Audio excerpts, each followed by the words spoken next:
والا ہے، کوئی چیز سے کسی چیز سے وہ غافل نہیں ہے۔ ہمیں آج کے ماحول نے یہ زندگی دی ہے کہ کماؤ، ضرورتیں پوری کرو، موج کرو، لذتیں خواہشات پوری کرو، کسی کا حق مرتا ہے مر جائے، کسی پہ ظلم ہوتا ہے ہو جائے، کسی کی جیب کٹتی ہے کٹ جائے، کسی سے جھوٹ بولو بول دو، کسی سے دو نمبری بات کرو کر دو، کسی کے ساتھ بات کر کے پھر جاؤ، صرف اپنی ضرورتوں کا غلام بنایا ہے۔ یہ سب اللہ کی نظر کے سامنے ہے، بنانے والے کے والا غافل نہیں۔ لا تحسبن اللہ غافلا، میرے بندو، فیصل آباد والو، گلستان والو، مجھے کیا سمجھتے میں غافل ہوں؟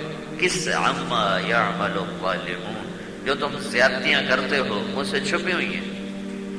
تم نے کاک کو تو تھوک لگا دی، جھوٹ بھی بول دیا، غلط بھی کر دیا، وہ چپ کر کے چلا بھی گیا، اسے پتہ بھی نہ چلا، ٹھیک ہے، وہ دیکھ رہا ہے۔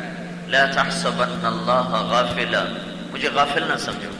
عما یعمل الظالمون، ایک ظلم ہے لوگوں پر، حقوق العباد، لوگوں پر ظلم، ایک ظلم ہے اپنے اوپر، جان بھی تو اپنی نہیں نا، اس پر بھی ظلم حرام ہے، اپنی جان کے اوپر ظلم کرنا بھی حرام ہے، اور اوروں پر بھی ظلم حرام ہے۔ تو ظلم دو طرح کا ہے، ایک لوگوں پر، ایک اپنے اوپر۔ لوگوں پر ظلم تو لوگوں کو معلوم ہے، یا کسی دکاندار نے کوئی غلط پرزہ لگا دیا، گاڑی والے کو کیا پتا کہ کون سا پرزہ لگایا ہے، پرانے کوئی صاف ستھرا کر کے فٹ کر دیا، نئے کے پیسے لے لیے، کیا پتا چلتا ہے؟ یہ بھی ظلم ہے۔ ایک ظلم اپنے اوپر ہے، وہ کیا ہے؟ وہ اللہ کے نبی کا فرمان ہے، الجفا کل الجفا، بڑا ظالم ہے اور بہت بڑا ظالم ہے۔ تو صحابہ نے کان کھڑے کیے کہ آپ کس کو کہہ رہے ہیں؟ بہت بڑا ظالم ہے اور بہت بڑا ظالم ہے، کون یا رسول اللہ؟ کہا من سمع النداء فلم یجب، جو اذان کی آواز سنے اور پھر مسجد میں نماز پڑھنے نہ جائے، وہ بہت بڑا ظالم ہے۔ عائشہ مسجد سے اذان ہو اور اس ساری مارکیٹ سے صرف 10 آدمی نماز پڑھنے جائیں اور 90 آدمی اپنے کام میں لگے ہوئے ہوں، وہ کہیں جی ہم تو بڑے غریب مزدور لوگ ہیں، ہم تو کسی پہ کوئی زیادتی نہیں کرتے، ہم نے آج تک کبھی کسی پہ ظلم نہیں کیا، لیکن اپنے اوپر تو کر دیا۔ اور اپنے اوپر ظلم بھی حرام ہے۔ خودکشی کیوں حرام ہے؟ کہ اگر جان میری ہے تو جیسے مرضی ختم کروں۔ خودکشی کیوں حرام ہے؟ کہ یہ جان اللہ کی ہے، اسے غلط طریقے سے کیوں ختم کیا ہے؟ اس پر بھی اللہ تعالیٰ خوفناک عذاب دے گا کہ جان میں نے دی تھی، کیوں اس کو غلط استعمال کیا ہے؟ تو ایک ظالم وہ ہے جو یہاں بیٹھ کے جھوٹ بولتا ہے، لوگوں کو دھوکہ دیتا ہے، لوگوں کے ساتھ فراڈ کرتا ہے، فریب کرتا ہے، قتل کرتا ہے، حق مارتا ہے، زمینیں دباتا ہے، ماں بہن کی گالیاں دیتا ہے، یہ بھی ظالم ہے۔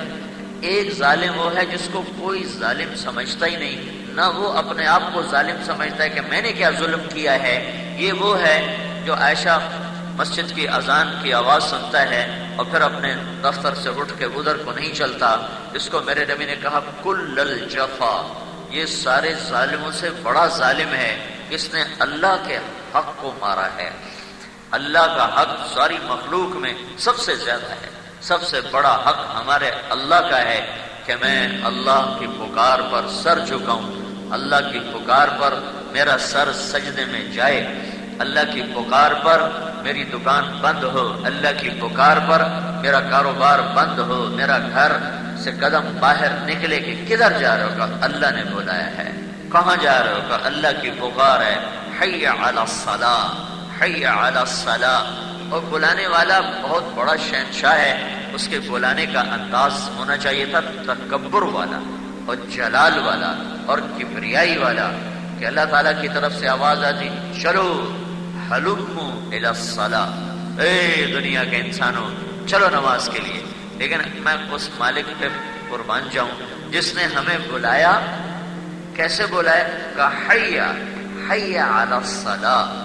حیا کا مطلب ہوتا ہے مرحبا، مرحبا میرے بندو آؤ، میں تمہارا رب تمہارے استقبال کے لیے اپنے گھر میں موجود ہوں، تم آؤ اور میری پکار پہ آؤ۔ حیا یہ عربی کا محاورے کا لفظ ہے، حیا ہلا، جیسے ہم کسی کی آمد پر بینر لگے ہوتے ہیں، خوش آمدید، اہلاً و سہلاً، اور بسم اللہ اور جی آیا نو، یہ جتنے الفاظ ہیں ان سب کا مجموعہ ہے حیا، میرے بندے میں نے تمہیں بلایا ہے، آ جاؤ، میں تیرا استقبال کروں گا۔ اور پھر اس کے ساتھ دوسری حدیث جوڑو تو یہ جو میں مطلب بیان کر رہا ہوں یہ آپ اور واضح ہو جائے گا کہ اللہ تعالیٰ کا فرمان ہے حدیث قدسی میں، بیوتی فی الارض المساجد، مسجدیں دنیا میں میرے گھر ہیں، یہ اللہ کا گھر ہے، یہاں کسی کا راج نہیں، یہ اللہ کا گھر ہے۔ ہارون رشید ایک بڑا بادشاہ گزرا ہے، اس نے ایک دفعہ اپنی بیوی سے کہا آج رات تو نے میرے ملک میں، غصے میں کہہ دیا آج رات تو نے میرے ملک میں گزاری تو تمہیں 3 طلاق۔ تھوڑی دیر کے بعد ہوش آیا تو سر پکڑ کے بیٹھ گیا کہ مر گیا، یہ تو اب کیا کروں، یہ تو طلاق ہو جائے گی، رات آئے گی طلاق ہو جائے گی۔ تو اس نے علماء سارے بلائے کہ بھئی کوئی بتاؤ، میں نے بیوی کو یہ کہا ہے تو نے میرے ملک میں رات گزاری، تمہیں 3 طلاق، تو کوئی راستہ ہے طلاق نہ پڑے؟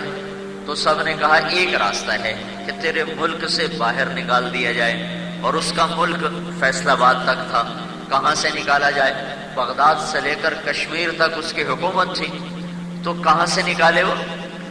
جہاز بھی کوئی نہیں، تیز رفتار سواری گھوڑا ہے، تو وہ سر پکڑے ہوئے، انہوں نے کہا جی ایک شکل ہے، آپ کے ملک سے باہر نکالا جائے، وہ ناممکن ہے، چاروں طرف اس کی حکومت ہے۔ تو اس نے پوچھا کوئی امام ابو حنیفہ کے شاگردوں میں کوئی ہے عالم؟ تو انہوں نے کہا ایک ہیں یعقوب ان کا نام ہے، جو بعد میں ابو یوسف کے نام سے مشہور ہوئے، کہا ان کو بلاؤ۔ تو ان کو بلایا گیا تو ہارون رشید نے ان سے پوچھا کہ حضرت میں نے اپنی بیوی کو کہا ہے تو میرے ملک میں رات گزارے گی تمہیں 3 طلاق، تو کوئی ایسی شکل ہے کہ یہ میں بچ جاؤں، میرا گھر بچ جائے؟ تو انہوں نے فوراً کہا بغیر سوچے کہ رات مسجد میں گزارے طلاق نہیں پڑے گی۔ تو سارے علماء نے ان کو ایسے سوالیہ نظروں سے دیکھا، کیسے نہیں پڑے گی؟ مسجد بھی تو ہارون کے ملک میں ہے۔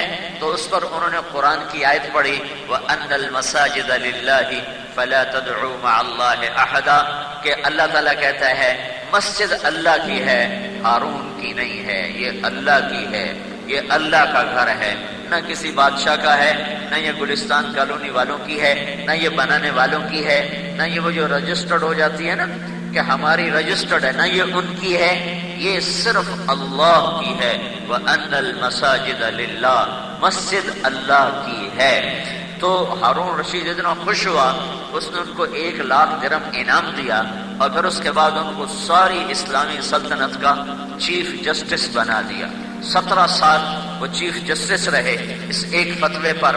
تو جب اذان ہوتی ہے حیا، دیکھو نا آپ کے پاس ایک شادی کا کارڈ آتا ہے، لاہور سے آتا ہے، تو آپ دھند میں سردی میں جا رہے ہو، کتنے جا رہے ہو؟ جی بولا ہے شادی والے، بولا ہے تعلق والے لوگ